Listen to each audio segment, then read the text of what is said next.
শুভ সন্ধ্যা my friends. শুভ সন্ধ্যা my friends. Am I audible and visible?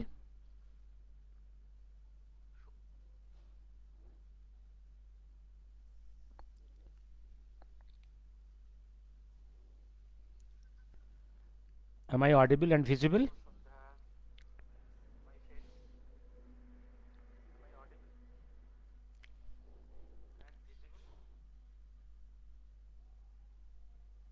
আমি স্টার্ট করছি আজকের সাবজেক্ট।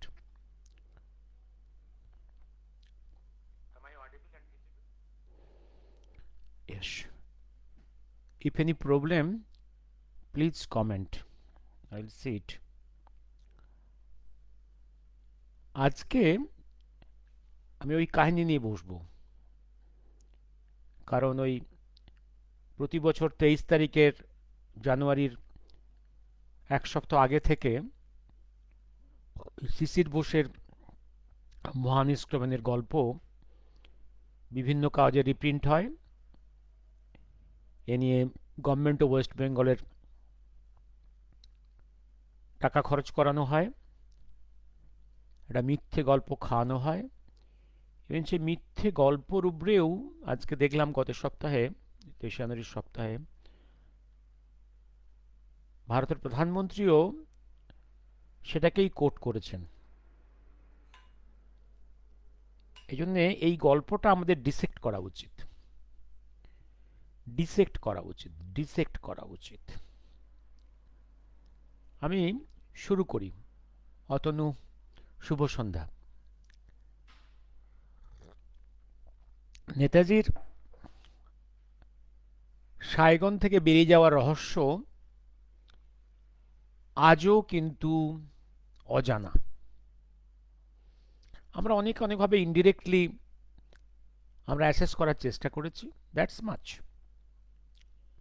But no disclosure. কিছু কিছু ডিসক্লোজার হয়েছে, তার ভিত্তি করে আমি 4th volume of Netaji Subhash Chandra বিতর্ক তথ্য 4th ভলিউমে কিছু ডকুমেন্টস দিয়েছি। ইভিন ওনার ইউরোপ থেকে এশিয়া আসা সাবমেরিনে করে তার যে কাহিনী, তার ডিটেলসও কিন্তু আবিদ হাসান ডিটেলসে একটা শুধু তার মুখ থেকে বেরিয়েছে, আর কারো কাছ থেকে কোনো ডকুমেন্টস পাওয়া যায়নি। এবার 1941 জানুয়ারি মাসে ভারতবর্ষে যখন তিনি অন্তরীণ ছিলেন, তার বাবার বাড়ি এলগিন রোডে, সেখান থেকে কি করে বেরিয়ে গেছেন, এটা নিয়ে একদম এখনো পর্যন্ত রহস্য। এবং সেইখানে যারা যারা জড়িত ছিলেন তারা কেউই কিন্তু মুখ খোলেননি, কেউ ওত সেক্রেসি ব্রেক করে কেউ মুখ খোলেননি আজও পর্যন্ত। একজন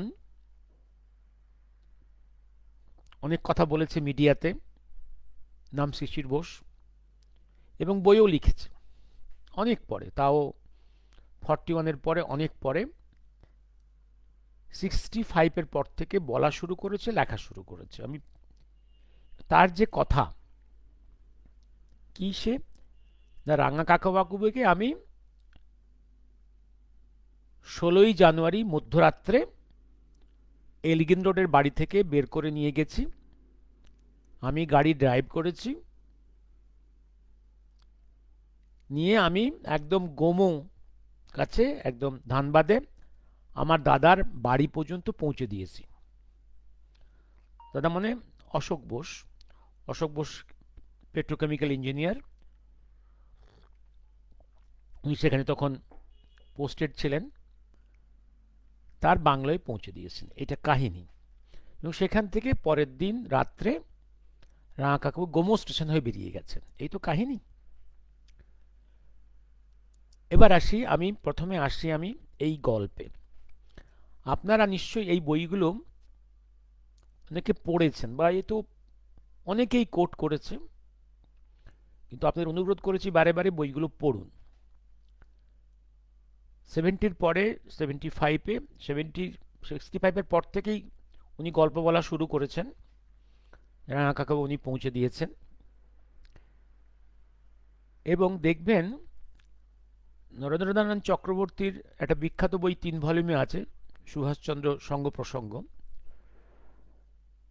নরেন্দ্র চক্রবর্তী ছিল সেই সময়ের সমসাময়িক বড় মাপের সাহিত্যিক এবং সুভাষচন্দ্র অনুগামী রাজনৈতিক কর্মী। সেখানে দেখা যাবে শিশির তার কাছে যে গল্প বলেছে, তাতে গল্প বলেছে যে রাঙা কাকাবাবুকে তিনি ধানবাদ পৌঁছে দিয়েছেন 17 জানুয়ারি মধ্যরাত্রে, অর্থাৎ 18 সকালে সেখানে পৌঁছেছেন। এই কাহিনী। এবার দেখুন এই কাহিনী পরবর্তীকালে চেঞ্জ হয়ে গেল। 17টা হয়ে গেল 16। গল্পে বলা হচ্ছে এখন 16-তে বেরিয়ে মধ্যরাত্রে উনি 17-তে সকালে ধানবাদে পৌঁছে গেছেন দাদার বাংলোতে। এ তো ইতিহাস। এবার আমি আসি, এবার ভলিউমের টেক্সটে আসুন। দুটো বই, মহানিষ্ক্রমণ বাংলা বই আর গ্রেট এস্কেপ ইংরেজি বই, দুটোই পাবলিকেশন হচ্ছে ওই রিসার্চ ব্যুরো কাম আনন্দ পাবলিশার্স। এই তো এই করে খাচ্ছে ওরা। এবার আপনারা প্রথমেই পড়ুন, পড়ে দেখবেন এইটা কোনো সিরিয়াস রাইটিং নয়, এবং কোথাও কোনো রকমের এই যে ফ্যাক্টসের যে বাঁধুনি, যে একটা সিরিয়াস ফ্যাক্টস ঘটছে এবং অরিজিনাল লোক যে ক্যারেক্টার নিজে major player, very important player in the fact, ঘটনা ঘটাচ্ছে যে মেজর প্লেয়ার, তার লেখা এরকম হতে পারে না।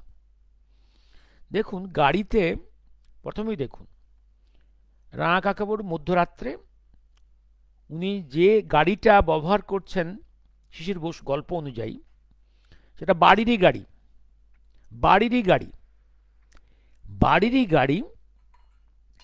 এবং সেই গাড়ি ব্রিটিশ পুলিশ জানে, তার নাম্বার প্লেট চেঞ্জ হয়নি, তার রং চেঞ্জ হয়নি, এবং যে ড্রাইভার, যে মহান ড্রাইভার, দুঃসাহসী মহান ড্রাইভার শিশির বোস, তখন জাস্ট ড্রাইভিং শিখেছে এবং 3rd year medical student, MBBS student of medical college.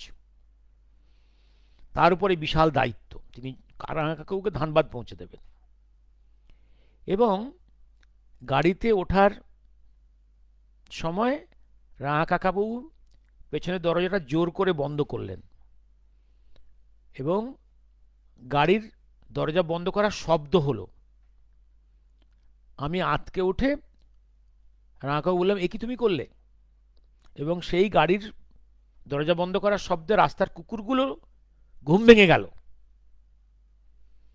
কিন্তু যে পুলিশগুলো পাহারা দিচ্ছিল তাদের ঘুম ভাঙেনি। এটা আমার সেন্টেন্স। এবার উনি বেরিয়ে গেলেন, রাস্তা ফাস্তা ক্রস করে বেরিয়ে গেলেন। এবার বেরিয়ে গেলেন, দেখুন সেই যুগে গাড়ির স্পিড কত ছিল। সেই গাড়ির স্পিডে শুধু বললেন যে রাঙা কাকাবাবু ছদ্মবেশ ধারণ করেছিলেন, ওনার কোনো ছদ্মবেশ ধরার কোনো প্রয়োজন হয়নি, গাড়ির নেম প্লেট চেঞ্জ করার প্রয়োজন হয়নি, রং চেঞ্জ করার প্রয়োজন হয়নি। উনি বেরিয়ে গেলেন রাস্তা ধরে, একদম হুগলি হয়ে আসানসোল ধানবাদ হয়ে বেরিয়ে চলে গেলেন। এই তো ইতিহাস। মধ্যরাত্রে রাত অ্যারাউন্ড 1 AM বেরিয়ে সকালে ধানবাদ পৌঁছানো, সেই যুগে গাড়ি নিয়ে। রাস্তাঘাট কত ভালো ছিল, রাস্তাঘাটে কোথাও কোনো পুলিশের ব্যারিকেড ছিল না, এবং রাস্তার গাড়ির স্পিড কত ছিল, কোথাও গাড়িতে তেল নেওয়ার প্রয়োজন হয়নি, উনি পৌঁছে গেলেন। এই তো ইতিহাস। এবার দেখুন, তারপরে আসছি আমি। এবার দেখুন, এবার যখন 27 তারিখে যখন ভারতের সব কাগজে প্রকাশিত হয়ে গেল যে সুভাষকে ঘরে পাওয়া যাচ্ছে না, কারণ সেদিনই কোর্টে তার ফিজিক্যালি প্রেজেন্ট হওয়ার কথা একটা কেসে। তো সেদিন প্রকাশ করা হলো যে, কারণ তার আগে প্রকাশ না করলে বাড়ির সবাই অ্যারেস্ট হয়ে যাবে, সেজন্যে ইনি গার্ডেড ওয়ে খবরটা প্রকাশ করা হলো যে সুভাষকে পাওয়া যাচ্ছে না। এটা তো একটা অর্গানাইজ করে কথা হলো, শরৎবাবু এটা প্ল্যান করে সবার সঙ্গে কথা বলে তো এটা কন্ট্রোল রিলিজ করেছিলেন। এগুলো আপনারা অনেকগুলো বই পড়লে বুঝতে পারবেন। এবার যাই হোক, শিশির বাই দিস টাইম ফিরে এসে যে ভালো মানুষের মতো ঘুরে বেড়াচ্ছে, তো তার পরের দিন ফিরে এসছে ওর গল্প অনুযায়ী। এবার দেখুন, এই যে সুভাষকে পাওয়া গেল না, কি ইফেক্ট হলো। এই যে এত বড় অপমান ব্রিটিশের, যে তার গোয়েন্দা বাহিনী চারধারে প্রহরা রেখেও তাদের নাকে ঝামা ঘষে দিয়ে তাদের চোখে ধুলি দিয়ে বেরিয়ে গেছে, তো তাদের অপমান। প্রথম প্রশ্ন, এর জন্য নিশ্চয়ই ব্রিটিশ অথরিটি কিছু অ্যাকশান নেবে, কিছু ইনভেস্টিগেশন করবে, একটা দিক। কিছু সন্দেহজনক লোককে অ্যারেস্ট করবে, করবে তো। এবার দেখুন, 26-এর পর থেকেই কিন্তু কিছু কিছু ইম্পর্টেন্ট লোককে অ্যারেস্ট হয়ে গেছে, নির্মম অত্যাচারও শুরু হয়ে গেছে।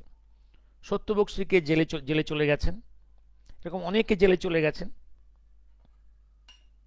এবং তাদের বিরুদ্ধে সিরিয়াস চার্জে তাদের এবং কিছু পুলিশ অফিসারকে ডিসমিস করা হয়েছে। যেটা আপনি দেখবেন, এই কথাটা সেই সময় যারা সিনিয়র জিজ্ঞাসা করে দেখবেন, শুধু তাই নয়, আমার কাছে, আমি যেটা অনুসন্ধান এখনো করিনি, ওই সময় কিছু মিস্টেরিয়াস ডেথও হয়েছে। হয় তাদেরকে পুলিশ গুপ্ত হত্যা করেছে, অথবা তারা আত্মহত্যা করেছে, just to conceal facts and to save themselves from the hand of the British police.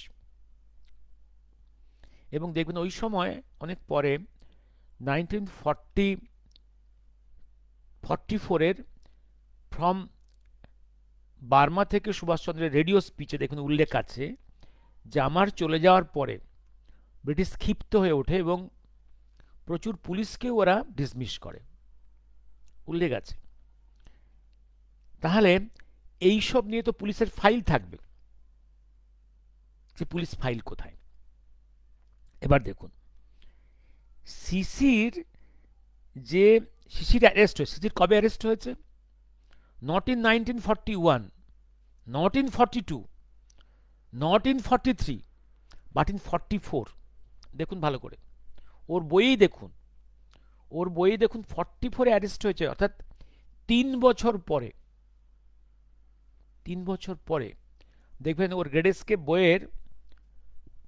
বইয়ের ইয়েস, আমি দেখে বলছি, আবার জিনিসটা ভেরিফাই করে বলছি। আমি ওনার গ্রেড স্কেপ বইয়ের আমি একটা, এবং যেখানে গ্রেড স্কেপ বইয়ে ওনাকে যে অ্যারেস্ট করা হচ্ছে, সেখানে যে সেই ডকুমেন্টটা দিয়েছে, ওনার চার্জশিটের পেজটা দিয়ে দিয়েছে, পেজটাতে কি সেকশনে অ্যারেস্ট হয়েছে সেটা উল্লেখ আছে, এবং কবে অ্যারেস্ট হয়েছে সেটা উল্লেখ আছে।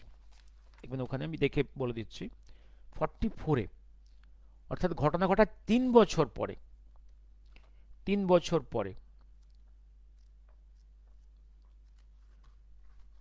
3 বছর পরে।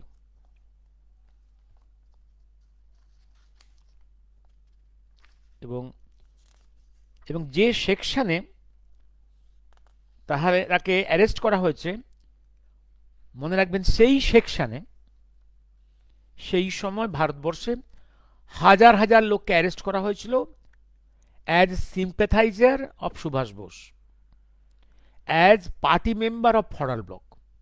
এটা জেনারেল একটা চার্জ, হাজার হাজার লোককে অ্যারেস্ট করা হয়েছে। সে সময় সত্যিই যদি শিশির বোস সুভাষ বোসের মহানিষ্ক্রমণের একদম গাড়ির ড্রাইভার হয়, তাহলে এইটা তো ভয়ঙ্কর সিরিয়াস চার্জ। এই ভয়ঙ্কর সিরিয়াস চার্জটাকে অ্যারেস্ট করা হলো না কেন?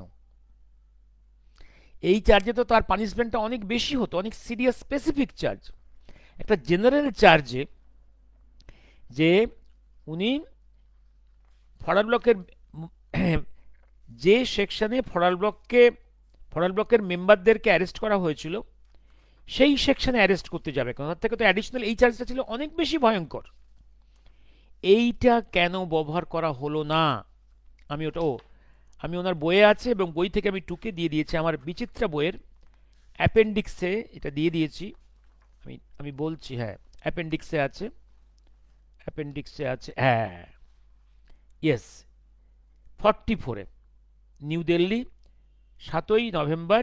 এইটাতে একটা general under section 7 of the restriction and detention ordinance of 1944, এই সেকশন তাকে অ্যারেস্ট করা হচ্ছে। এবং এটা additional secretary of the government of India আর টোটেনহামের এটা দেওয়া চার্জশিট হলো। এবার আসুন আপনি, এবার আসুন আরেকটা জায়গাতে। এবার দেখুন, অন দি কন্ট্রারি শিশির বোসের, আপনি দেখবেন শিশির বোস এমন একজন ব্যক্তি, আপনি একে যত ডিক্লাসিফাইড ফাইলস বেরিয়েছে, নেতাজি, সে government of Delhi declassified files হোক বা বেঙ্গল ফাইলস হোক, আপনি শিশিরকে কোথাও পাবেন না। কারণ Sisir was never involved in any serious activity of Subhaschandra. এখানে আপনি ফাইলসে আপনি পাবেন শরৎ বোসকে, ইভিন অমিয় বোসকে পাবেন, অমিয় বোসকে ভীষণভাবে পাবেন। আপনি কোনখানে?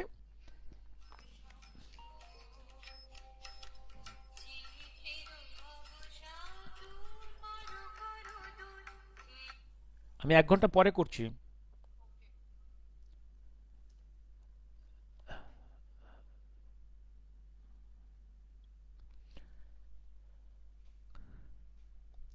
শরৎ বোসকে পাবেন, অমিয় বোসকে পাবেন, এবং সুভাষচন্দ্রের অন্য ভাইদের ছেলে তাদেরকে পাবেন। তাদের সম্বন্ধে কিছু ফাইল ডিক্লাসিফাইড হয়েছে, তারা কিভাবে সুভাষচন্দ্রের সেক্রেট কাজকর্মে ইনভলভড, এবং দেখুন তারা কত সেক্রেটলি কাজ করছে। অমিয় বোসের আপনি দেখবেন আইএনএ রিলিফ ওয়ার্কসে প্রচুর ফাইলস আছে ডিক্লাসিফাইড, কিন্তু শিশির ইজ নো হেয়ার। শিশির যদি ইনভলভড হয়ে থাকে তাহলে তার ফাইল থাকবে, এটা বেঙ্গল ফাইলেই থাকবে, সেই ফাইল আমরা পাইনি। কেন পাইনি সেটা চিন্তা করে দেখুন, নিজেরা প্রশ্ন করুন, কেন সেটা পাওয়া যাচ্ছে না, কার স্বার্থে সেই ফাইল সরিয়ে ফেলা আছে বা ধ্বংস হয়েছে। কারণ উনি চলে যাওয়ার পরে definitely there are some enquiries investigations for their failure to prevent Subhaschandra to escape Bangla. এবার দেখুন, এই সময়ে এপ্রিল মাসের একটা ফাইল পাচ্ছি আমি বেঙ্গল ফাইল থেকে, এটা বেঙ্গল পুলিশ ফাইল ডিক্লাসিফাইড হয়েছে, এটা এপ্রিল মাসের ফাইল। কি ফাইল? এই ফাইলটা হেডলাইন হচ্ছে contacts of Bose family with জাপ কনসুলেট ইন ক্যালকাটা। এইটা দেখুন, এখানে দেখা যাচ্ছে সতীশ বসু, সুভাষচন্দ্রের ভাই সতীশ বসুর 2 ছেলে দ্বিজেন ও ধীরেন ওরফে গণেশ এবং কার্তিক, এদের অ্যাক্টিভিটি, দে আর ইন্টারেস্টেড। এই ফাইলটা আমি ডিসকাস করেছি আমার নেতাজি সুভাষচন্দ্র বিতর্ক তথ্যের 2nd ভলিউমে, 2nd এডিশনে অ্যাড করেছি এই ফাইলটা, এটা ডিসকাশনটা। দেখা যাচ্ছে এইখানে এই সতীশ বোসের 2 ছেলে দ্বিজেন এবং ধীরেন কত সিক্রেটলি তারা জাপ কনসালেটের সঙ্গে যোগাযোগ রাখছে, করার চেষ্টা করছে। কিরকম? তারা যখনই ঘর থেকে বেরোচ্ছে গাড়ির নেম প্লেট চেঞ্জ করছে, ইভিন কিছু দূর গিয়ে রাস্তার কর্নারে গাড়িটাই চেঞ্জ করছে, অন্য গাড়িতে উঠছে। এমনও ডকুমেন্ট আছে এখানে যে শরৎ বসুর চেম্বারে স্পাই বসানো আছে গেটে, শরৎ বসুর সঙ্গে কাকে দেখা করতে আসছে, কারা কারা দেখা করতে না পেরে ফিরে যাচ্ছে। এত স্পাইং গাড়ির, অর্থাৎ দ্বিজেন আর ধীরেন, গণেশ আর কার্তিক যখন বেরোচ্ছে to contact the Japan officers of the Japanese consulate in Calcutta শো কসাস, তাদেরকে গাড়ির নেম প্লেট চেঞ্জ করতে হচ্ছে, গাড়িটাও চেঞ্জ করতে হচ্ছে মাঝে মাঝে, একটু দূরে গিয়ে প্রতি at intervals at a distances they are changing cars. সেই কন্ট্যাক্টটা হচ্ছে কখনো গঙ্গার ধারে কোনো একটা জায়গাতে বা কোনো একটা ময়দানে। দেখো এগুলো ব্রিটিশ পুলিশ কত কনসাস, এত কিছু করতেও ব্রিটিশ পুলিশ এইগুলোকে ধরছে, এগুলো এগুলো রেকর্ড করছে, রেকর্ড করছে, রেকর্ড করছে এগুলো। ইয়েস, এই ফাইল নাম্বারটা 24th file, Bengal files 24th। Headline, contacts of Bose with family, base family with জাপ কনসুলেট। তার কারণটা কি? তার কারণটা হচ্ছে, কারণ এটা বাড়ির লোকেরাও জানে না যে সুভাষ ঘর থেকে বেরিয়ে কোথায় গেছে, আননোন। এবার মনে রাখবেন একটা কথা বলি, সুভাষচন্দ্রের ইন্ডিয়া থেকে বেরিয়ে যাওয়ার কিন্তু ফার্স্ট টার্গেট ছিল কিন্তু Japan, if possible Japan, Japan first target. Second হচ্ছে Russia. Germany was his unwanted place.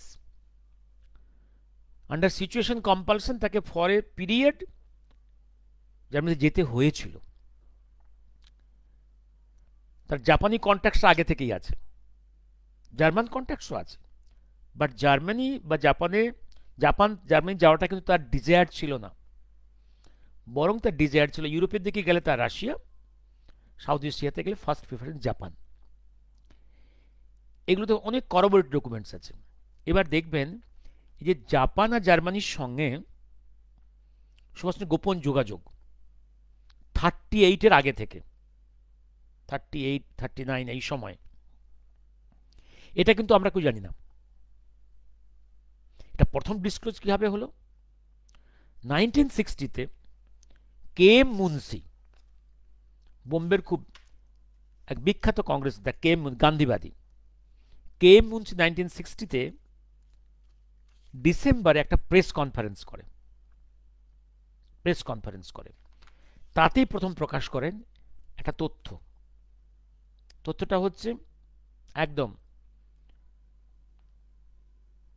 The government of India new my relation with Gandhiji and Sardar Patel and often sought with that confidential information reached Gandhi through me, অর্থাৎ intelligence files of British was sent to Gandhiji frequently through me. Me means K. Munshi. Can you imagine? Gandhi is in confidence of British. On one such occasion, I was shown certain Secret Service reports that Netaji has contacted German consul in Calcutta and had come to some arrangement with him which would enable Germany to rely upon him in case there was a war. I conveyed the information to Gandhiji, who naturally felt surprised. পরে নিজেও বলেছেন যে আমিও surprised হয়েছি, গান্ধীর কাছে এই ফাইলটা পাঠানো হচ্ছিল কেন। এটা উনি ডিসক্লোজ করছে 1960-তে, তখন জানতে পারছি আমরা, এই সমস্ত ডকুমেন্টস তো অনেক কিছুই সব ডিস্ট্রয়েড হয়ে গেছে। এবার দেখুন এই যে জাপান ফাইলটাতে অনেক কিছু আছে। জাপান ফাইলে হাওড়া শহরের এক মুখার্জি ফ্যামিলি ছিল, শ্যাম A.K. মুখার্জি, ওর একটা ট্রেডিং কোম্পানি ছিল, Calcutta Bengal two Japan trading company, একটা ট্রেডিং কোম্পানি, একটা শিপস গুডস আপ ডাউন করতো ইন্টারন্যাশনাল প্লেনে। এই মানুষটা ছিল জাপানের সঙ্গে সুভাষ বোসের রিলেশনসের একটা কনভেয়ার বেল্ট। সেগুলোও কিন্তু ব্রিটিশ জানে এবং সেগুলোকেও সে রেকর্ড করেছে। শুধু তাই নয়, এবং এই জাপানি কনসুলেট দিয়েই বোসবাড়ি প্রথম জানতে পারে সুভাষচন্দ্র জার্মানি পৌঁছে গেছেন, সেই খবরটা জাপান জেনেছে through radio waves from Berlin. সেটাও জেনে গেছে কবে? ইয়েস, বার্লিন রেডিও কনভে করেছে টু জাপান 27/3/41। এই খবরটাও ক্যালকাটায় বসে ব্রিটিশ পুলিশ রেকর্ড করছে। তখনও কিন্তু ইউরোপের মানুষ, জার্মানির মানুষ কিন্তু অফিসিয়ালি প্রকাশ্যে কেউ জানে না যে সুভাষ বোস ইন বার্লিন। দেখুন তাহলে British police so cautious, so careful, so serious. আর এক্ষেত্রে থার্ড ইয়ার মেডিকেল স্টুডেন্ট যে নতুন ড্রাইভিং শিখেছে, তার ঘাড়ে বন্দুক রেখে সুভাষ বোস এই সিরিয়াস কাজে তাকে নিয়োগ করবে, আর তিনি এগিয়ে যাবেন যেখানে এত সিরিয়াস লোক আছে। গল্পের গরু গাছে ওঠে, আর এই গল্প আমরা খাচ্ছি, ভীষণ খাচ্ছি।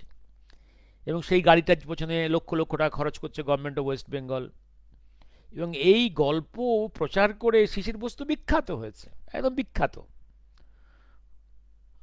সুভাষ বোসের অন্য ভাইয়েরা অবলিভিয়নে চলে গেছে, তার অন্যান্য ভাইপোরা যারা সিরিয়াসলি সুভাষচন্দ্র নেতাজির বিপ্লব কর্মে যুক্ত ছিলেন, তারাও অবলিভিয়নে চলে গেছে। কিন্তু শিশির তো এখন বিখ্যাত, নেহেরু গান্ধী ফ্যামিলির কাছে অতি বিখ্যাত, এই গল্পের জোরে, এই ন্যারেটিভ দিয়ে। এবার 16 তারিখ মধ্যরাত্রির গল্পে আসি। এবার বলি, আচ্ছা বলুন তো, যে কোনো ইতিহাস লেখার সময়, কোনো ফ্যাক্ট ন্যারেট করার সময় আপনারা কোন ডকুমেন্টটাকে গ্রহণ করবেন? ধরুন আপনার কাছে মিডিয়াতে অনেক তথ্য আছে, অনেক ন্যারেটিভ আছে, অনেক গল্প আছে, তার ভ্যালু একটা আছে। একটা লোক ওথ নিয়ে, ওথ একদম ওথ নেওয়ার বাংলা কি হবে? শপথ নিয়ে, যে সত্য বই মিথ্যা বলিবে না, এই যে শপথ নিয়ে, এবং at the face of cross examination যে কথাগুলো বলছে, তার লিগ্যাল ভ্যালু কতখানি? বা পার্লামেন্টে যখন ওথ নিয়ে, শপথ নিয়ে কেউ পার্লামেন্টে একটা স্পিচ দিচ্ছে, তার যে লিগ্যাল ভ্যালু, তার এথিক্যাল ভ্যালু, তার ফ্যাকচুয়াল ভ্যালু, কোনটার বেশি? চিন্তা করে দেখুন।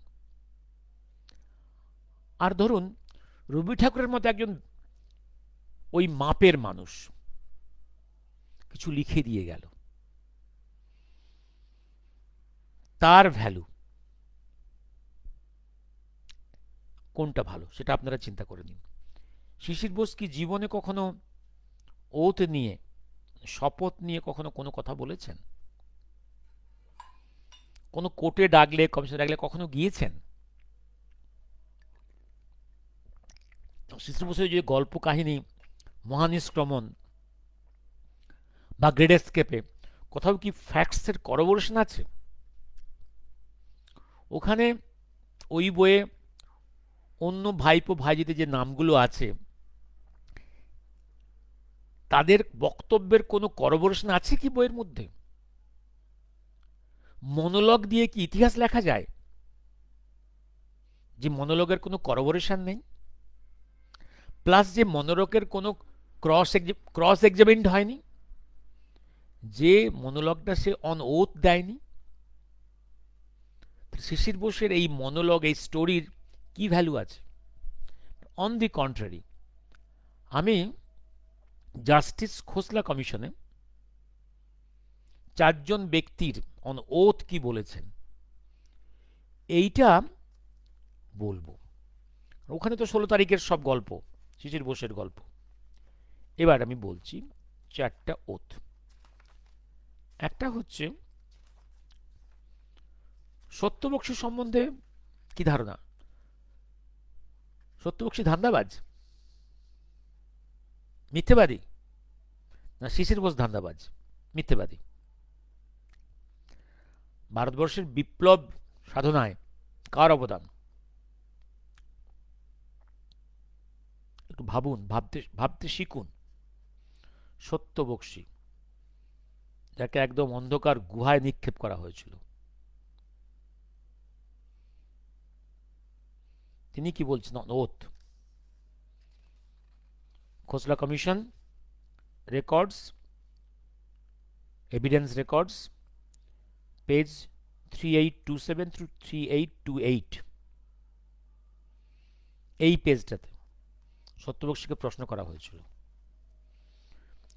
যে সুভাষচন্দ্রের সঙ্গে আপনার শেষ দেখা কবে? When did you see Netaji last? Answer Satyabakshi, on 12th January 1941, that was the last I saw of him physically. তাহলে সত্যবক্সীর এই তথ্য অনুযায়ী 12ই জানুয়ারির সঙ্গে আর সত্যবক্সী দেখা হয়নি। এবার আমি আসছি একটা সুনীল দাস। সুনীল দাস মিথ্যাবাদী, ধান্দাবাজ না শিশির বোস ধান্দাবাজ? মিথ্যেবাদী। বিচার করুন, দুটো ব্যক্তির কম্পারিজন, মেরিটসে কম্পারিজন করুন। সুনীল দাস বিপ্লবী রায়ের এবং অনিল রায়ের ক্লোজেস্ট পার্সন। তিনি 6/9/72 খোসলা কমিশনে অন ওথ বলছেন। কি বলছেন? কি বলছেন? কি বলছেন? তাকেও প্রশ্ন করা হয়েছিল। You are a most trusted and close associate of Dada and Didi. Were also very much close associated with Netaji. Witness বলছে ইয়েস। আবার প্রশ্ন করেছেন, did you have any talk with Netaji the day before his departure in 1941? Answer, I had no talk, but Didi and Dada had the talk. They met Netaji on 12th January, and as far as I remember correctly, Netaji wanted them to meet him again within a day or two. There was another instruction that they should leave Bengal before 26th January in any event, and they were asked to travel widely in UP, Delhi, Bihar, and other places in northern India to organize forward bloc. That was the task given to them, but unfortunately, for some reasons, the last meeting with Netaji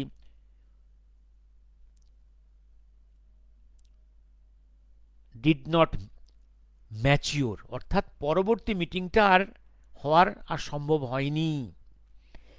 26 তারিখের আগেই Kolkata leave করতে বলেছেন। Y 26 তারিখ ভেবেছেন কখনো? কি warning? 12 তারিখে এই লাস্ট মিট। ভাইপো প্রদীপ বোস, ভাইপো প্রদীপ বোস, যিনি পরবর্তী জীবনটা কাটিয়েছেন সোশ্যালিস্ট ইন্টারন্যাশনালে, একটা বড় পার্ট কাটিয়েছেন ইউরোপে, ওয়েস্ট ইউরোপে, আর একটা পার্ট দিল্লিতে কাটিয়েছেন সোশ্যালিস্ট ইন্টারন্যাশনালে। প্রদীপ বোস, প্রদীপ বোস হচ্ছে সুরেশ বসুর ছেলে। এই প্রদীপ বোস অন ওথ যখন খোসলা কমিশনে আসছে 9/4/73, এবং এভিডেন্স পেজ নাম্বার হচ্ছে 4527 থেকে 4529, দুটো পেজ দিয়েছি বইয়ে, বিচিত্রাতে। ইয়েস, দিয়েছি। তাকে প্রশ্ন করা হচ্ছে, have you any personal knowledge about the escape of Netaji from India? তিনি বলছেন, he left on 12th January night and the fact was announced on 26th January. Clear? 26 এর মধ্যে তার সব ক্লোজেস্ট বলছে তোমরা সবাই বাইরে চলে যাবে, তাহলে সবাই অ্যারেস্ট হবে, তো সবাই ধরা পড়বে, না দেখো সবাই তোমরা আমার জড়িয়েছিলে। এবার তাকে প্রশ্ন করা হয়েছিল, আচ্ছা এই ব্যাপারটা নিয়ে তো কেউ মুখ খোলেনি, কেউ তো মুখ খোলেনি যে তিনি কীভাবে বেরিয়ে গেছেন, কুমুক তুমি, কেউ তো মুখ খোলেনি। তাহলে শিশির কী করে বলে বেড়াচ্ছে যে সে ড্রাইভ করেছে গাড়ি কলকাতা থেকে রাঙা কাকুকে নিয়ে ধানবাদ পর্যন্ত পৌঁছে দিয়েছে, এই গল্প সে কি করে বলে বেড়াচ্ছে? আর তো কেউ তো মুখ খোলেনি কিছু। কিভাবে সে বেরিয়ে গেছে সে তো আপনারাও কেউ জানেন না, কেউ বলতে পারছেন না, বা জানলেও বলছেন না। তো শিশির কিভাবে বলছে? প্রদীপ বোস তার জবাব দিচ্ছে।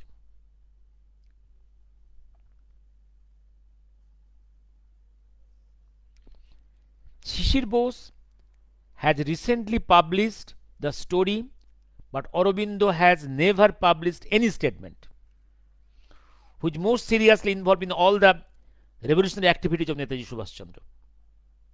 But Shishir is talking.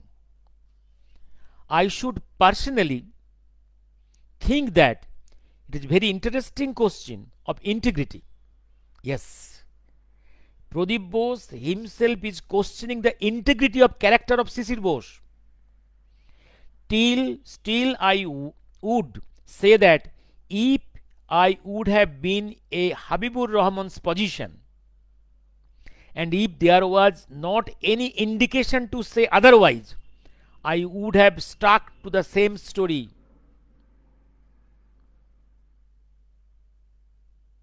Same story. যে কি করে এ কথা বলছে, এ কি করে এই কথাগুলো বলছে, এ তো question of the integrity of the question of integrity. সোজা কথায় প্রদীপ বসু সাক্ষ্য নিয়ে সুভাষচন্দ্র 12/1/41 বেরিয়ে গেছেন বাড়ি থেকে, এলগিন রোড থেকে। ঠিক যে কারণে প্রদীপ বসু মুখ খোলেনি, একই কারণে মুখ খোলেনি হাবিবুর রহমানও। আসলে এদের দুজনেই ছিল মন্ত্রগুপ্তির শপথ। শিশির কোনো গুরুত্বপূর্ণ কাজে যুক্ত ছিলেন না, তার মন্ত্রগুপ্তির শপথের কোনো প্রশ্নই নেই, তার মধ্যে মিথ্যা কথা বলতে বা লিখতে তাই দ্বিধা নেই। কারণ নেহরুর ইনস্ট্রাকশন, তাকে এই স্টোরি দিয়ে পপুলার হতে হবে, কারণ পপুলার হয়ে গেলে তাকে দিয়ে নেহরু অনেক পাপ কাজ করাবে। এবার আসছি একটা জায়গাতে, পার্লামেন্ট স্পিচে। এই নামটা বলে রাখি, পার্লামেন্টে শশাঙ্ক শেখর সান্যাল, ভেরি প্রবীণ বিপ্লবী ব্যারিস্টার, আদিবাড়ি মুর্শিদাবাদ, এমপি হয়েছিলেন জনতা গভর্নমেন্টের সময়, পার্লামেন্টে ব্যারিস্টার, নেতাজির অনেক গোপন কাজের সঙ্গী, অনেক গোপন ইনফরমেশনের উনি ক্যারিয়ার। এবার উনি পার্লামেন্টে অন ওথ, এমার্জেন্সির পরে 3 আগস্ট 1977 পার্লামেন্ট স্পিচ, এটাও আমি বই দিয়ে দিয়েছি বিচিত্রাতে, সেখানে বলছেন, কি বলছেন, অনেক 5 পাতার একটা বড় একটা স্পিচ, আমি মাত্র কয়েকটা লাইন পড়ছি। The fact that Netaji Subhash Chandra Bose did not die cannot be altered by the speculative, made to order, pampered and dictated report of the Khosla Commission. যে কোনোভাবে ডক্টর রিপোর্ট দিয়ে প্রমাণ করা যাবে না সুভাষচন্দ্র নেতাজি মারা গেছেন। আমি কয়েকটা গ্যাপ দিয়ে পড়ছি আবার। I had a talk, and that's the last talk, on 3rd January 1941. He disappeared on 13th. I am not pretending that I had any idea of his adventures. আমি তার অ্যাডভেঞ্চারের কোনো কীভাবে বেরিয়ে গেছেন জানি না, but I thought that he was going to do something extraordinary. At that time he confided to me some secrets, and I cannot unveil those things unless I have got the permission to do so. তার কাছ থেকে আমি কিছু instruction পেয়েছি, সেগুলো আমি শপথে দায়বদ্ধ, তার কাছ থেকে পারমিশন না পেলে আমি একটা কথাও বলতে পারবো না।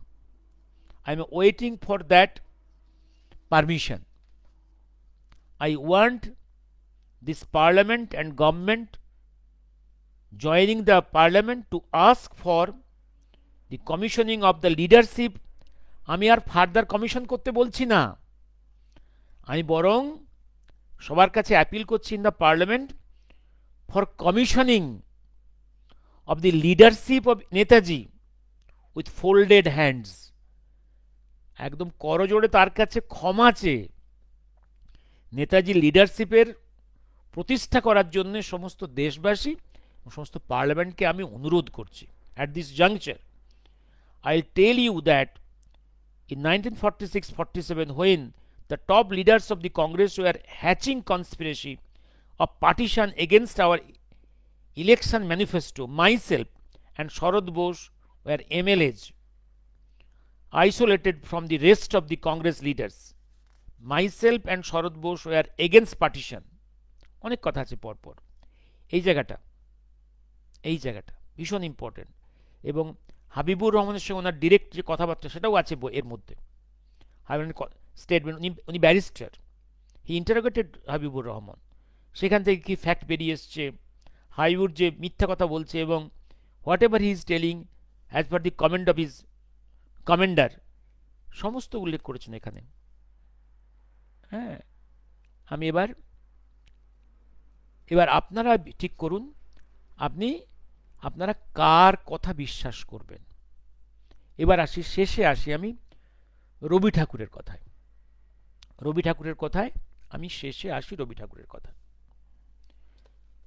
ঠাকুরের সঙ্গে সুভাষচন্দ্রের কি গোপন সম্পর্ক, এই জায়গাটা কিন্তু আমি দুর্ভাগ্য পশ্চিমবঙ্গের অনেক রবীন্দ্র এক্সপার্টও এটা খুব ডিপে গিয়ে এক্সপ্লোর করেনি।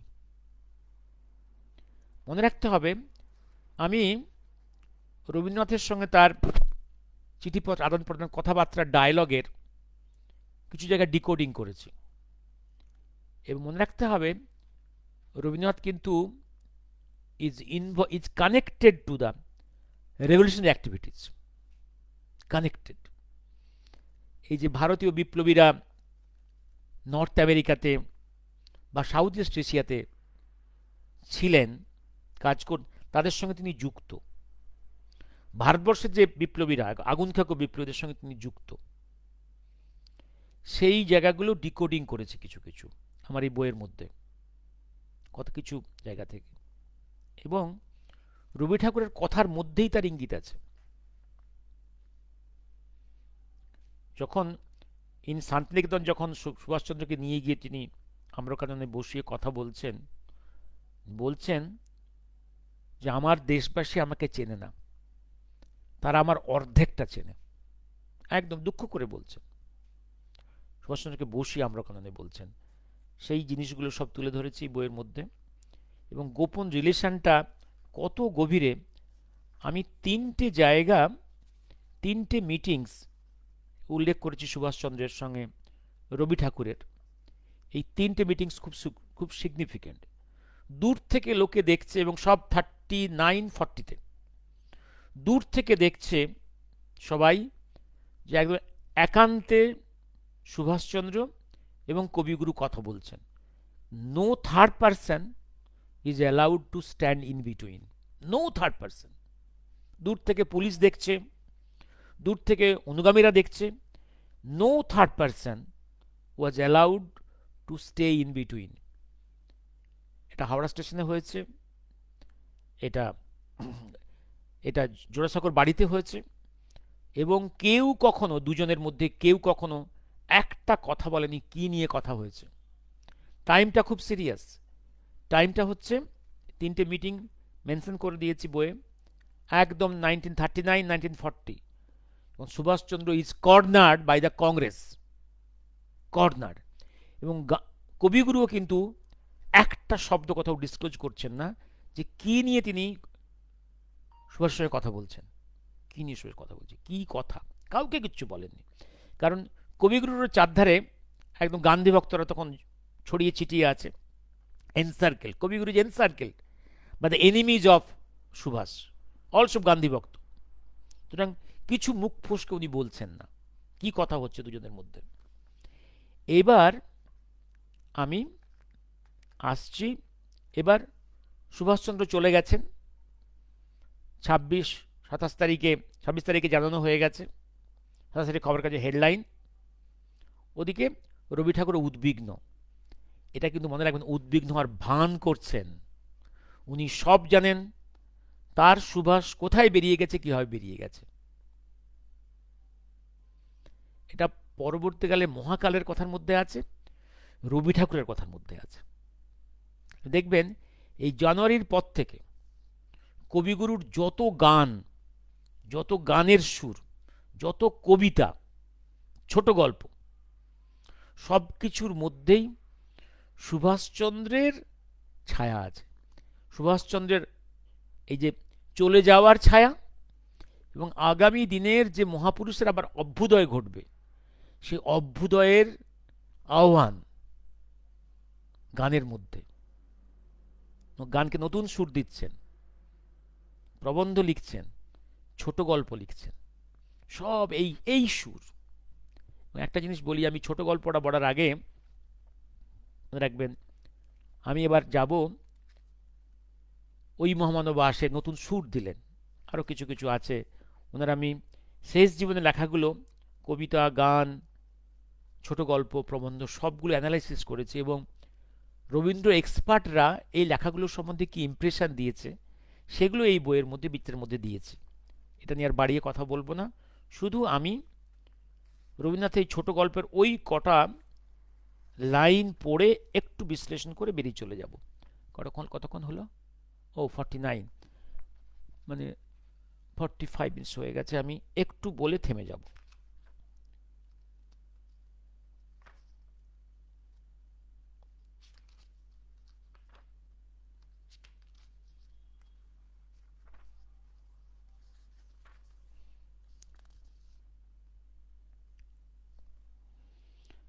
সরি, কোথায় যেন আছে, লিখেছি ওটা।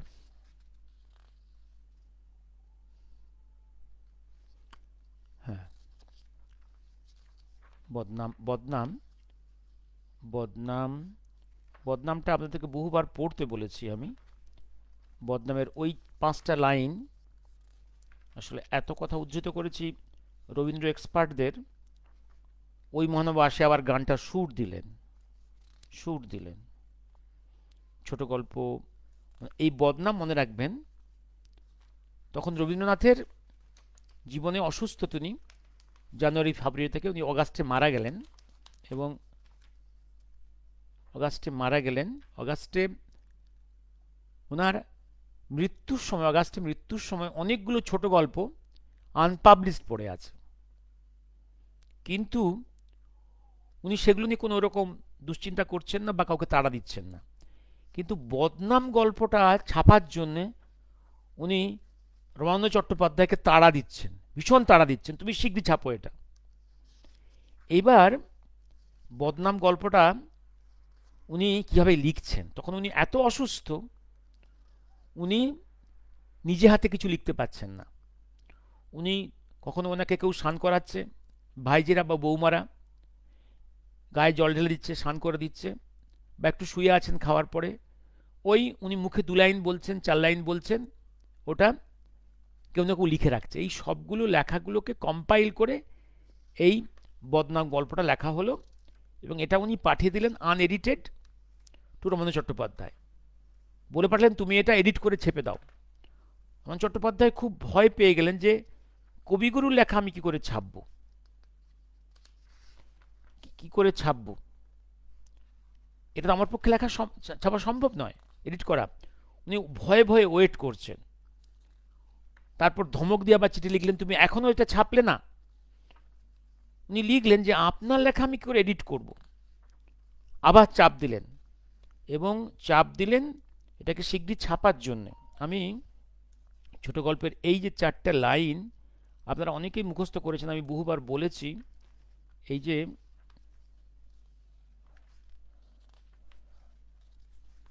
ওই যে লেখাটা,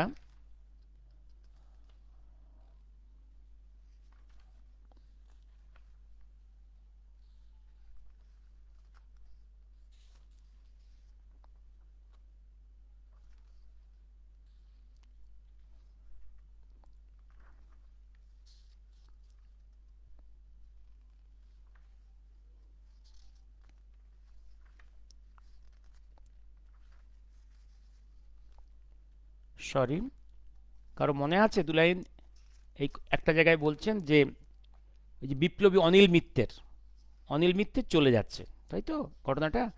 অনিল মিত্তির চলে যাচ্ছে একদম দেশ থেকে কাবুলের পথে, এবং যাওয়ার সময় সে বলতে বলতে যাচ্ছে, আমাকে বেঁধে রাখবে এমন কোনো শক্তি তৈরি হয়নি। এবং আমি রবি ঠাকুরের গান খুব ভালো জানি, আমি রবি ঠাকুরের গান গাইতে গাইতে চলে যাব কাবুলের পথে, এবং আমার চলে যাওয়ার 15 দিন পরে দেশের বড় বড় কাগজে লেখা হবে অনিল মিত্তির পলাতক। আমি এইখানটাতেই এই এই 15 দিনের জায়গাটাই হঠাৎ আমার মাথার মধ্যে, হ্যাঁ পেয়েছি।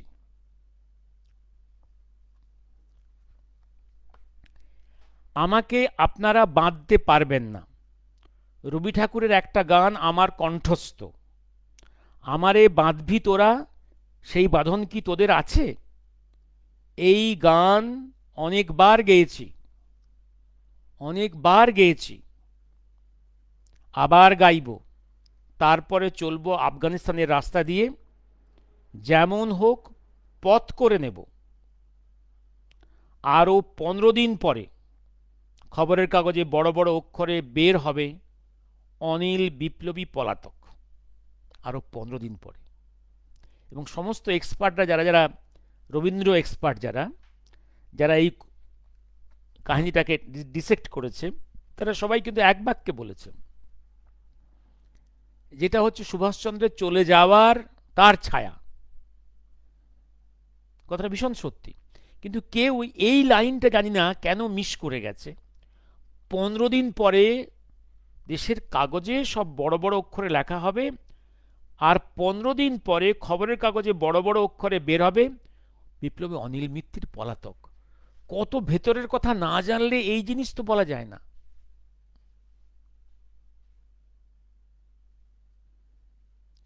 এবার বলি, কারণ সুভাষচন্দ্রের কবিগুরুর সঙ্গে ইউরোপ এবং গোটা বহির্বিশ্বে, জাপান, সাউথ ইস্ট এশিয়ার বিপ্লবীদের এবং বিভিন্ন সরকারের সঙ্গে যোগাযোগ খুব গভীর। স্বভাবতই সুভাষচন্দ্র এই রাস্তাগুলো ব্যবহার করবেন, এবং এই গোপন যে 3টে মিটিংস হয়েছে, কিছু ডিসকাশন নিশ্চয়ই হয়েছে। শুধু সুভাষচন্দ্র নয়, অনেকেই আছে। ওদিকে থ্রো সাভারকার দিয়ে তোমার রাসবিহারী বসুর সঙ্গে যোগাযোগ, এইদিকে বিভিন্ন ট্রেড রুটস দিয়ে, ট্রেডার্সদের রুটস দিয়ে যোগাযোগ, এগুলো আছে। বিভিন্ন বিপ্লবীদের রিলেটিভসরা আসছে সাউথ ইস্ট এশিয়া থেকে, যোগাযোগ বিভিন্ন পর্যায়ে আছে, সবগুলোই। এবার আমি এইখানটা দেখেছি, তো আপনারা দেখবেন আমার লেখার মধ্যে আমি বহুবার, বিশেষ করে নেতাজি সুভাষচন্দ্র বিতর্ক তথ্যের, আমি যিশুর জীবনীটাকে অনেকটা ডিসকাস করেছি। কোন জীবনী? The life after death. এইটাকে দেখবেন, যিশু তো ক্রুশবিদ্ধ হয়ে মারা যাননি, যেটা বাইবেলে লেখা আছে সেটা তো মিথ্যা, ভুল সেটা। তো এইখানে আমি যিশুর জীবনের সঙ্গে ওনার মিলটা আছে বলেই আমি বহুবার যিশু নিয়ে আমি ডিসকাস, যিশু আফটার ক্রুসিফিকেশন, সেই যিশু আমার কাছে বেশি ইন্টারেস্টেড। আমি ইন্টারেস্টেড, কারণ ওই জীবনের সঙ্গে সুভাষচন্দ্রের জীবনের অনেক মিল আছে। যেমন চৈতন্যের, ওই যে পুরীর মন্দিরে মৃত চৈতন্যের পরের চৈতন্য আমার কাছে বেশি ইন্টারেস্টেড, আমি বলেছি কেন। এবং এখন এই জায়গাগুলো, যেমন দাভিঞ্চি, দাভিঞ্চি বিখ্যাত পেন্টার, যখন তিনি পেন্টিং করছেন তখন তিনি জানতেন যে যিশু ক্রুশবিদ্ধ হয়ে মারা যাননি। সেই কথাগুলো বলার মতো সে সময় সম্ভব ছিল না, তাহলে উনিও আবার ক্রুশবিদ্ধ হয়ে যেতেন, উনিও ওনার জীবন অতিষ্ঠ হয়ে করতো। মানে তখন পোপেরা তার জীবন নষ্ট করে দিত, জীবন হেল করে দিত, যাকে বলে। যেমন কমরেডরা বলতো না, জীবন হেল করে দেবো, হেল করে দিত। কিন্তু কথাগুলোকে এই যেমন দাভিঞ্চির সমস্ত পেন্টিংস অনেকগুলো লেয়ারে আছে, অনেক লেয়ার, 1টা 2টো 3টে 4টে পরপর লেয়ার। একটা লেয়ারকে যদি তুলে ফেলা হয়, সেখানে কিছু কিছু ইঙ্গিতপূর্ণ ছবি আছে, পেন্টিংস আছে।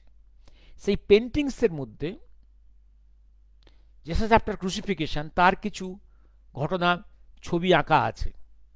ঠিক তেমনি সমসাময়িক কালে কোনো সত্যি কথা বলা যদি সম্ভব না হয়, এইভাবে লেখার মধ্যে ইনডিরেক্টলি রাখা যায়। রবি ঠাকুর তাই করেছেন।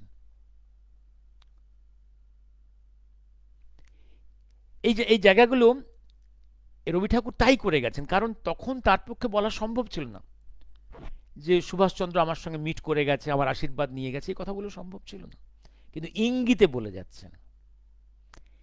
15 দিন পরে অনিল মিত্রের খবরটা খবরের কাছে হেডলাইন হবে। আমি এই 15 দিনটা ধরতে শুরু করলাম। এখানে 27 থেকে আমি 15 বাদ দিলাম। আমি যদি ধরি 15 দিনের গ্যাপ, তাহলে 12 তারিখ। আর যদি 15th ডে, তাহলে 13 তারিখ। তাহলে সুভাষচন্দ্র চলে যাচ্ছে 12 তারিখ মিড নাইটের পরে, 13 নাইটের মধ্যে কোনো একটা সময়। অর্থাৎ কোনোভাবেই শিশির বোসের গপ্পের ওই 16 কি 17 তারিখ নয়, ওটা একটা বিশুদ্ধ মিথ্যে কথা, বিশুদ্ধ মিথ্যে কথা। যে কথাটা প্রকাশ করতে রবি ঠাকুরের ভয়, এত বড় বিপ্লবীদের ভয়, ইভিন আপ টু 1978, যে আরো অনেকে আজও অনেকে প্রকাশ করেননি।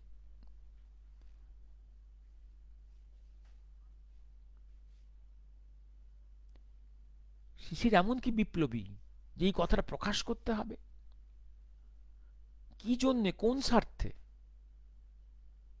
কোন স্বার্থে? সেজন্যই বলি শিশিরের কাহিনী মিথ্যে, ধাপ্পাবাজি। এই শিশিরকে পপুলার করা হলো। আর শিশির বোস সারা জীবন কি তত্ত্ব ছাড়িয়ে গেছে, যে ওই প্লেন ক্র্যাশে মারা গেছে, ছাইগুলো তার রাঙা কাকা বাবুর, আর ওই ওই এক এমিলি ক্যারোলিন স্যাঙ্কেলের মেয়ে, একটা একটা অ্যাবান্ডন চাইল্ড, একটা অরফ্যান চাইল্ড, যার অরিজিনাল পেপারসে বাবার নাম নেই,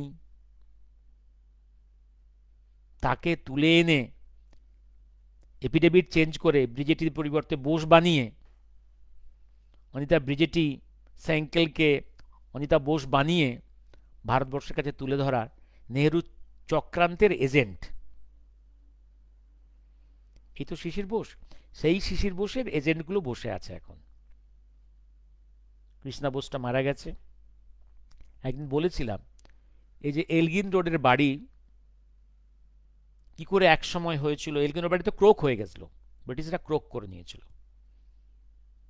তারপরে কিভাবে মজুমদাররা গিয়ে বাড়িটাকে সেভ করেছিল, আমাদের পত্রিকার যারা ফাউন্ডার্স, এবং কীভাবে ওখানে নেতাজি মিউজিয়াম তৈরি হয়েছিল। তারপরে কীভাবে মিউজিয়ামে মেন রোল প্লে করেছিল তখন আদিতে শরৎ বোস, আর সি মজুমদারের মতো লোকেরা, সত্যবক্সী, এবং ভাইপোদের মধ্যে অমিয় বোস। শরৎ বোস মারা গেলেন 50-তে, তারপর অমিয় বোস আর সি মজুমদার সত্যবক্সীদের তাড়িয়ে দিয়ে দখল নিল এই শিশির এবং কৃষ্ণা, নেহেরুর আশীর্বাদে। এখান থেকেই এটা নেহেরুর আশীর্বাদে research bureau became anti Netaji চক্র, একটা anti Netaji bureau, anti Netaji bureau. এটা নিয়ে আগে একদিন আমি ডিসকাস করেছিলাম যে রিসার্চ ব্যুরোর জন্ম কাহিনী। আজকে আমি এই বলে শেষ করি। কিরাত কুমার গাঙ্গুলি, এই ইন্টারেস্ট জায়গাগুলো আমারও মিলে গেল। Thank you. হ্যাঁ, কে এটা দিল? হ্যাঁ, সোমেন এক মুসাফির। আমারে বাঁধিবি তোরা, এই বাঁধন কি তোদের আছে?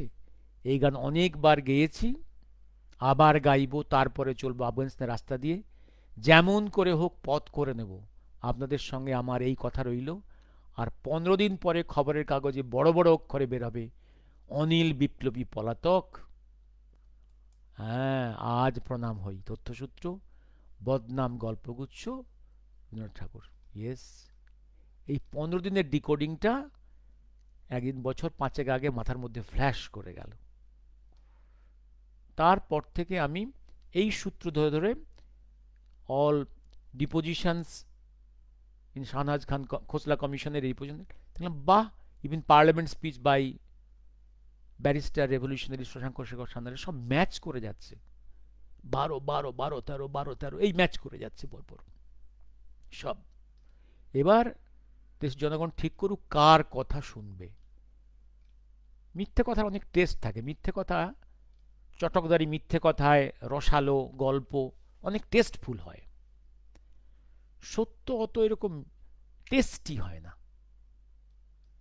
সত্য উপলব্ধি অনেক গভীরে যেয়ে করতে হয়, অনেক নিরস। হ্যাঁ, জয়দেব বাবু নমস্কার।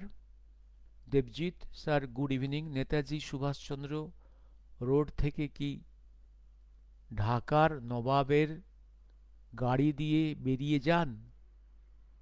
আমি বলতে পারবো না, আমি এটা বলতে পারবো না। তবে একটা জিনিস আমার অনুমান, এই যে দেখা যাচ্ছে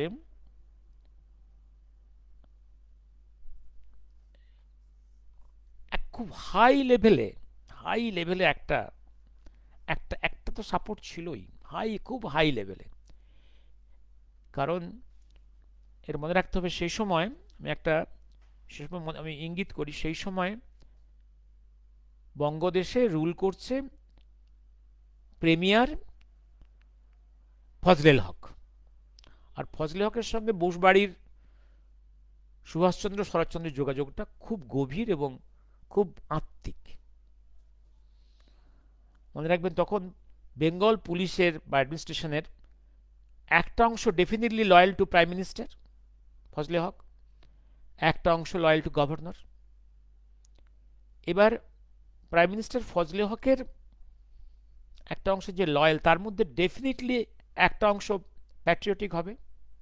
সবাই তো আর প্রো ব্রিটিশ হবে না, চাকরি করতে হয় সেটা এক কথা। এইখান থেকে একটা হেল্প এসেছিল, সেটা কিন্তু প্রকাশ করা খুব রিস্ক। ইন ফিউচার কিছু তথ্য বেরিয়ে আসবে ডেফিনেটলি, যেমন রবি ঠাকুরের গল্পটা এই তথ্যটা বেরিয়ে এলো, যেমন শাহনাজ খোসলা কমিশনের ডকুমেন্টসগুলো খুঁটে খুঁটে দেখলাম, কিছু তথ্য ওখান থেকে বেরিয়ে এলো। আশা করছি ভবিষ্যতে আরও কিছু তথ্য বেরিয়ে আসবে। But history need to be written on documents, on corroboration. ওই মনোলগ দিয়ে গপ্প বানিয়ে দিলাম, মিডিয়াতে গপ্প ছেড়ে দিলাম, ওটাতে ইতিহাস দেখানো, ওটা খুব টেস্টি স্টোরি হয়। কিছু ছেলে আছে যাদের সিরিয়াস কোনো স্টাডি নেই, রিডিং নেই, তারা আকাশে উড়ে উড়ে কলকাতায় আসে, মাঝে মাঝে গপ্প ছড়াতে আসে, গপ্প ছড়িয়ে যায়। এই গপ্প লোকে ভালো খায়, কারণ বাজারে তো আপনি যদি বারে বারে বলেছি তো, বাজার আপনি যদি বাজারে গিয়ে একটা মেলা চলছে, মেলায় গিয়ে আপনি যদি ডাল ভাত হালকা মাছের তরকারি, হ্যাঁ সবজি হালকা এই রান্না দিয়ে দোকান করেন, আপনার বিক্রি হবে না। আপনি একটা চাউমিনের দোকান বা একটা ওই ভাগাড়ের মাংসের এটা রান্না করে বিক্রি, বা চাটনির দোকান করুন, বিক্রি হবে, খুব বিক্রি হবে। আপনি মার্কেটে খুব সিরিয়াস বইয়ের প্রিন্ট করুন, সে বই 1000 কপি বিক্রি করতে আপনার 20 বছর লেগে যাবে। কিন্তু আপনি গল্প লিখুন না, রসালো গল্প, বিক্রি হবে। এই গল্প এটাই চলছে। আমাকে বাঁধবি তোরা, সেই বাঁধন কি তোদের আছে? শুভরাত্রি, শুভরাত্রি। আমি এই কাহিনীগুলো নিয়ে ভাবছিলাম যে আমি একটা ওই 41 নিয়ে আমি ঠিক করেছিলাম, 41 নিয়ে একটা বই লিখব। আর ওদিকে সাবমেরিন যাত্রা ফ্রম বার্লিন টু, ওটা দিয়ে একটা আলাদা করে বই লিখব। সময় হয়ে ওঠেনি। বা ওনার গ্রেট এসকেপ, ওনার যে না সাইগন থেকে বেরিয়ে যাওয়াটার মেজর, আমার 4th ভলিউমের মেজর পার্টটা ওইটা নিয়ে আছে। আর বিচিত্রা যেটা লিখেছি গত বছর, ওটাতে একটা বড় পার্টি আছে, প্রায় 50 পাতা, এই সুভাষচন্দ্রের এই 41 নিয়েই লেখা আছে মূলত। শুভরাত্রি, শুভরাত্রি।